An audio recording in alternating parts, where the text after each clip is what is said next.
Extrait numéro 118. Lamentation sur Jérusalem.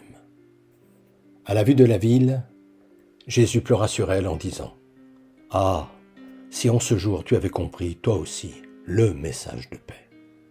Mais hélas, il est demeuré caché à tes yeux. Oui, des jours vont fondre sur toi, où tes ennemis t'environneront de retranchements, t'investiront, te presseront de toutes parts. Ils t'écraseront sur le sol, toi et tes enfants qui seront dans les murs. Et ils ne laisseront pas pierre sur pierre, parce que tu n'as pas reconnu le temps où tu fus visité. »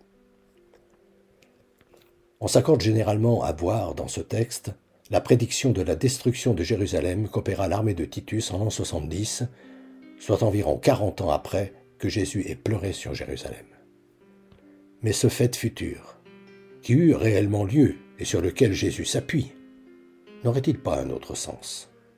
Comme je ne cesse d'inviter à le comprendre avec mon rez-de-chaussée qu'il faut traverser et quitter pour s'élever au premier étage où se trouve le véritable enseignement des Écritures. J'essaye donc de regarder le texte de plus près.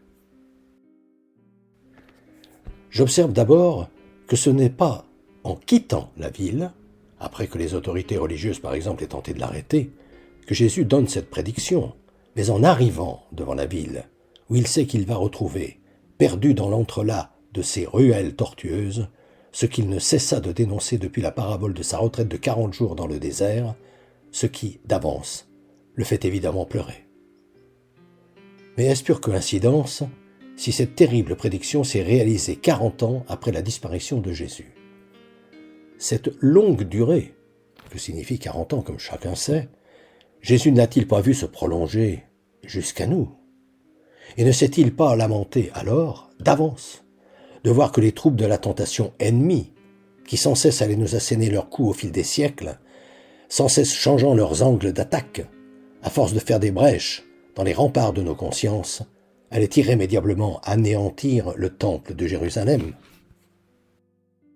Conséquence terrible que cette défaite de notre conscience commune, d'abord pour nous, et surtout pour ceux que nous aimons le plus que tout au monde, nos enfants et petits-enfants, qui à leur tour seront frappés par le malheur parce que nous ne leur aurons pas transmis nos valeurs. Ah, que ne reconnaissons-nous toutes les incitations à nous élever que nous dispense notre conscience, ces jours où elle réussit parfois à se faire entendre, mais où nous choisissons de la faire taire, parce que nous lui préférons les sollicitations de ce monde. Et Jésus de se désoler d'avance aussi, peut-être. Le sacrifice de sa vie, qu'il projette pour dénoncer de la façon la plus forte possible ce qui empêche la paix entre les hommes, risque fort de ne pas servir à grand-chose.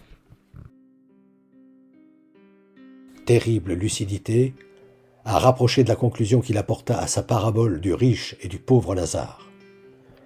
Du moment qu'il n'écoute ni Moïse, ni les prophètes, même si quelqu'un ressuscite d'entre les morts, ils ne seront pas convaincus.